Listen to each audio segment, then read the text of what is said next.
अगर आपको digital print fabric का बिजनेस करना है और मैन्युफैक्चरिंग करना है तो आप कंफ्यूजन में हो, तो मैं आज आपको ये वीडियो में बताने वाला हूँ कि डिजिटल प्रिंट फैब्रिक मैन्युफैक्चरिंग आप कैसे कर सकते हो, उसका पूरा रोड मैप आज मैं ये वीडियो में शेयर करने वाला हूँ।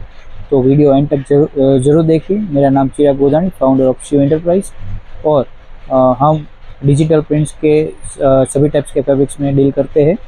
तो मैं सबसे पहले बात करूंगा कि डिजिटल प्रिंट का बिजनेस स्टार्ट करना है तो क्यों करना है मैन्युफैक्चरिंग का बिजनेस। तो सबसे पहले तो आपका वाई क्लियर होना चाहिए, आपका माइंडसेट क्लियर होना चाहिए कि भाई आपको डिजिटल प्रिंट का मैन्युफैक्चरिंग क्यों करना है। क्योंकि काफ़ी लोग इसलिए धंधा शुरू करते हैं क्योंकि किसी के पास धंधा नहीं है, तो भी ये डिजिटल मार्केटिंग ट्रेंडिंग में है, तो सब लोग ऐसा सोच रहे हैं कि भाई मैं मशीन डाल दूँ और सब सेट कर दूँ तो चल जाएगा। तो ऐसा कुछ है नहीं। मैं आपको पूरा A to Z जो भी जेन्युइन फैक्टर है वो मैं आज आपके साथ शेयर करने वाला हूँ। उसके बाद फिर आप तय कर लेना कि हमको डिजिटल प्रिंट का बिजनेस शुरू करना चाहिए या नहीं शुरू करना चाहिए। तो बात है, धंधा शुरू करने में आपको पहले मिशन, विज़न एंड गोल आपका क्लियर होना चाहिए कि भाई आपको क्यों करना है, कैसे करना है। कैसे करना है वो तो पता नहीं है, लेकिन उसका कुछ गोल सेट होना चाहिए कि भाई मेरे को डिजिटल प्रिंट करके मेरे को 50,000 मीटर सेल करना है, 1,00,000 मीटर सेल करना है, 2,00,000 मीटर सेल करना है। उसके हिसाब से आप पूरा उसका रोड मैप रेडी बनता है। तो एग्जांपल तौर पे आपको आपका गोल है कि भाई मेरे को डिजिटल प्रिंट का बिजनेस शुरू करना है और 1,00,000 मीटर का सेलिंग करना है, तो उसका पूरा प्रोसेस क्या रहेगा वो मैं आज आपको वीडियो में शेयर करने वाला हूँ।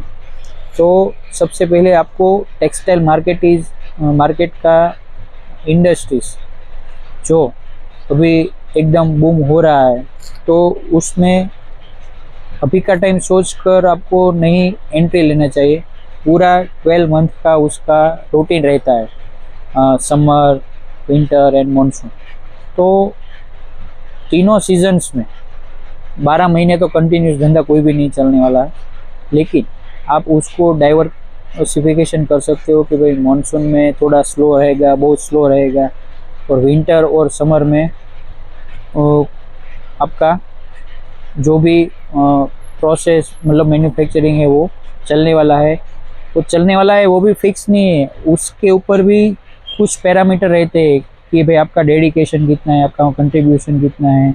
क्योंकि आप ऐसा सोच रहे हो कि भाई उसका मशीन चल रहा है तो मैं भी डाल दूँ, मेरा भी चल जाएगा। वो 30 रुपया ले रहा है तो मैं 2 रुपया कम करके भी मैं कंप्लीट धंधा चलाऊँगा। तो मतलब ऐसा कुछ नहीं है। आप पहले पूरा इनसाइड उसका देख लो कि भाई क्या क्या होता है। तो मार्केट आपको टेक्सटाइल इंडस्ट्री का रिसर्च कर लिया, फिर आपको रिसर्च करना है आपका इंटरेस्ट क्या है कि भाई टेक्सटाइल इंडस्ट्रीज में आपको मेंस में जाना है, वुमेंस में जाना है, किड्स में जाना है, वोमेन फर्निशिंग में जाना है, या अदर कोई भी कैटेगरीज में जाना है। तो वो भी आपका तय होना चाहिए कि आपका इंटरेस्ट कैसा है, आप किस में सर्वाइव कर सकते हो। तो वो भी बहुत मान्य रखता है। मेंस में भी डिपार्टमेंट काफ़ी आते हैं कि भाई शर्ट का करना है, कुर्तेज़ का करना है, वुमेंस में साड़ीज़ का करना है, कुर्ती का करना है, लहंगे का मैन्युफैक्चरिंग करना है, डिज़ाइंस डेवलप करना है, गाउन, वेस्टर्न वेयर, ब्लाउज, दुपट्टा, काफ़ी तरह का आता है। किड्स में भी बॉयज़ एंड गर्ल्स, किसी में आपको इंटरेस्ट है और आप किस चीज़ में आपका इन्वॉल्वमेंट ज़्यादा रहेगा, आपका इंटरेस्ट क्या रहेगा, वो सब आपको तय करना पड़ेगा। फिर आता है focus on designs and creativity. Main role है डिज़ाइंस कि आपने तय तो कर लिया कि भाई मेरे को कुर्ते में जाना है या वुमेंस में जाना है या किड्स में जाना है, तो उसके लिए आपको पहले डिज़ाइंस डेवलप करना पड़ेगा या करवाना पड़ेगा। तो आप नए हो तो आपके पास तो कुछ इतना नॉलेज तो नहीं होगा कि भाई आप मार्केट का ट्रेंड समझ के आप पूरा डिज़ाइंस डेवलप करवा सकोगे। तो उसके लिए भी आपको एक्सपर्ट डिज़ाइनर्स और रखना पड़ेगा। और आपका पर्पस भी क्लियर होना चाहिए कि भाई मेरे को एज अ डिजिटल प्रिंट्स में जॉब वर्क करना है या मेरे को खुद का फैब्रिक्स लेकर उसमें मेरे को बिजनेस स्टार्ट करना है। तो वो भी आपका पहले तो क्लियर होना चाहिए। और डिज़ाइन सेंस क्रिएटिव, क्योंकि यहाँ पर हर रोज़ नई नई डिज़ाइंस बनती है और नए नए इनोवेशंस टेक्नोलॉजी में भी आते हैं और डिज़ाइंस और फैब्रिक्स में भी हर रोज़ नया नया इनोवेशन, नए नए ट्रेंड्स चेंज बदलता रहता है। तो आप करंट ट्रेंड में और अपकमिंग ट्रेंड्स में के लिए कैसी डिज़ाइंस डेवलप करने वाले हो वो भी आपको तय करना पड़ेगा कि अभी करंट ये चल रहा है और अपकमिंग ट्रेंड्स में ये चलने वाला लग रहा है, वो भी एज्यूम करना पड़ेगा। तो ये भी मेन है। और अभी बात करूँगा मैं राइट इक्विपमेंट मशीनरी की।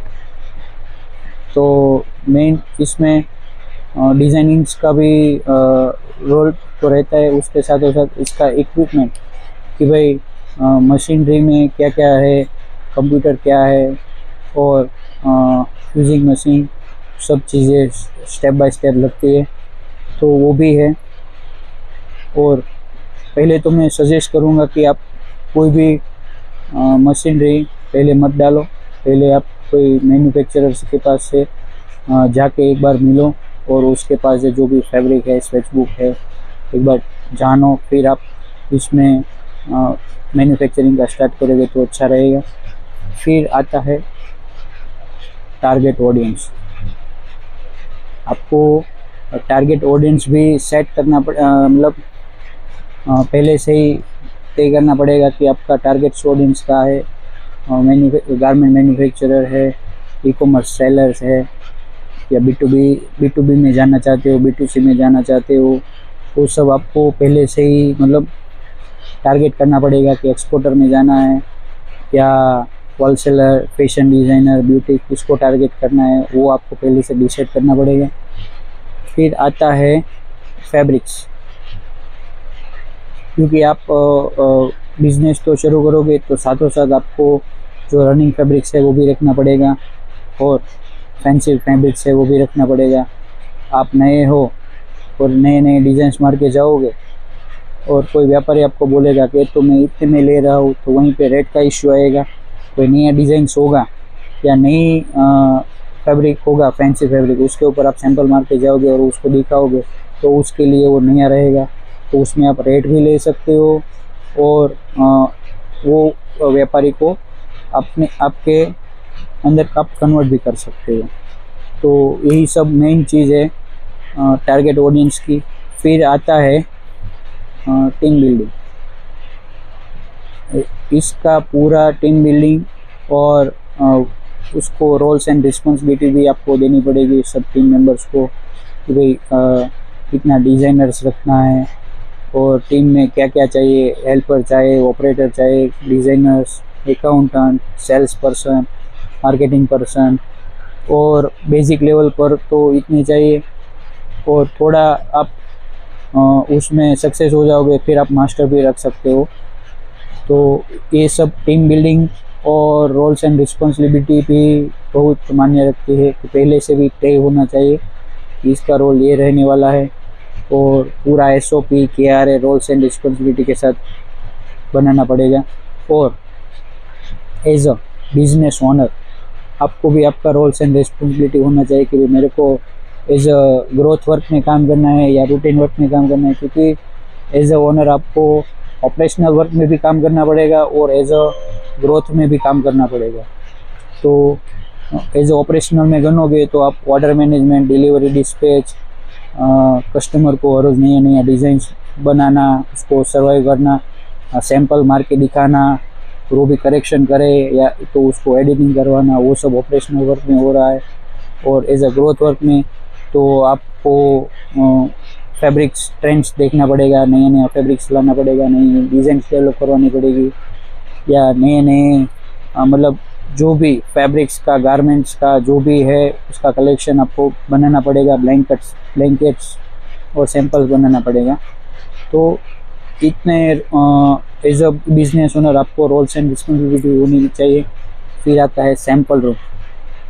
आपके पास एक सैंपल रूम होना चाहिए, क्योंकि कोई व्यापारी आएगा तो आप उसको प्रेजेंट करोगे सैंपल रूम में, तो वो एज अ व्यापारी को भी उसको ज़्यादा से ज़्यादा वैरायटीज़ देखने के लिए मिलेगी और उसको हर फील्ड का मालूम पड़ेगा कि ये फैब्रिक पर ऐसा कपड़े का फील आ रहा है, डिज़ाइंस का लुक कैसा आ रहा है, उसको ऐसे मालूम पड़ेगा। तो ये सब इनसाइड है टेक्सटाइल डिजिटल में। अभी बात करूँगा मार्केटिंग एंड सेल्स। इतना तो आपने कर लिया, फिर आएगा मार्केटिंग एंड सेल्स कि भाई आपकी मार्केटिंग कौन करोगे, आप करोगे या कोई सेल्स पर्सन करेगा। और आपको सोशल मीडिया पे भी विजिबिलिटी करनी है तो कौन से प्लेटफॉर्म पर करनी है, उसका पूरा शेड्यूल बनता है और उसका कंसिस्टेंसी मतलब कंसिस्टेंसी के साथ आपको पोस्ट वीडियोस जो भी है वो डालनी पड़ेगी। नया नया एडिट प्रोडक्ट सर्विसेज का जो भी फ़ोटोज़ वीडियोस जो भी बनाना है वो बना के आपको पोस्ट करना पड़ेगा। तो ये सब पूरा मैंने आपको A to Z पूरा जो रोड मैप है कि भाई डिजिटल प्रिंट फैब्रिक मैन्युफैक्चरिंग में ये सब चीज़ें आएगी। और इसमें काफ़ी टेक्निकली भी प्रॉब्लम्स आते हैं, वो भी सोल्व करना पड़ेगा। कभी कभी कोई एक फैब्रिक चल रहा है तो टेक्निकली फॉल्ट भी बहुत आता है, तो टेक्निकली फॉल्ट के लिए भी आपको पूरा देखना पड़ेगा, क्योंकि कभी कभी मिल से माल आता है तो उसमें भी pH मेंटेन नहीं होता है, तभी कलर वेरिएशंस आता है। कभी फ्यूजिंग में भी कलर वेरिएशन आता है। कोई पार्टी का एक बार ऑर्डर आया तो उसका रिपीट ऑर्डर आएगा तो कपड़ा तो सेम होगा नहीं, क्योंकि हर रोज़ माल मिल से नया नया बन के आता है लॉट टू लॉट। तो वो पहले आपको सैंपल मार के देखना पड़ेगा कि भाई आगे वाला और ये वाला मैच हो रहा है। अगर मैच नहीं हो रहा है तो क्यों नहीं हो रहा है, तो फिर से आपको पेंटर मार के पूरा कलर मैचिंग करके फिर आपको रिपीट ऑर्डर प्रिंट करना पड़ेगा। और अभी टाइम है फास्ट डिलीवरी का, क्योंकि अभी को सबको माल अर्जेंट चाहिए। कोई भी डिज़ाइंस है वो बोलेगा कि मेरे को ये 2 दिन में डेवलप करो या शाम को डेवलप करो या मेरे मैक्सिमम 3 दिन में डेवलप करोगे। तो आपके साइड वो कैपेसिटी भी होनी चाहिए कि भाई आप कोई कस्टमर के पास जाते हो तो उसकी रिक्वायरमेंट उसके अनुसार आप पूरी तरह से फिल कर सकोगे। तो यही मेन है।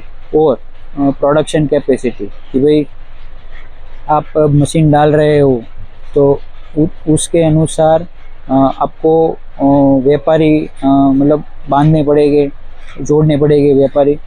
तो आप कितने व्यापारी को सर्वाइव कर सकोगे। अगर आपके पास 1 मशीन है, 2 मशीन से स्टार्ट कर रहे हो तो आपको पहले देखना पड़ेगा, उसको पूरी तरह से सर्विस देनी पड़ेगी वहीं पे विज़िट करके। क्योंकि कभी कितनी बार ऐसा होता है कोई डिज़ाइंस में कलर मैचिंग नहीं आता है, अगर नियर बाय भी कलर मैचिंग आता है तभी व्यापारी को नहीं चलेगा, तभी आपको करेक्शन एडिटिंग करवाना पड़ेगा।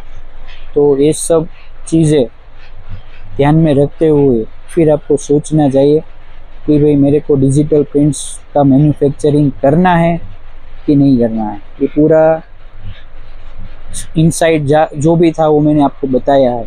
अगर आप उसके लिए रेडी हो तो आप डिजिटल प्रिंट बिजनेस का बिजनेस शुरू कर सकते हो।